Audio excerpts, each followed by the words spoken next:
वाह भाई भाई पेट्रोल निकल आया भाई। अरे वाह, इसका मतलब हमारा तजर्बा कामयाब हो गया। अब तो हम माला माल हो जाएंगे।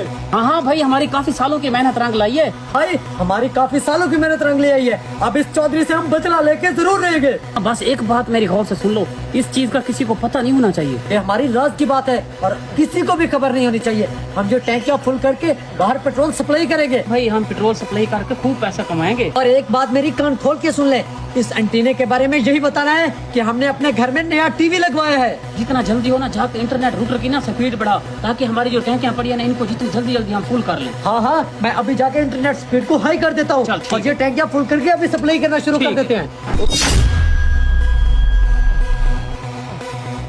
भाई भाई, मैंने इंटरनेट रूटर की स्पीड फुल हाई कर दी है।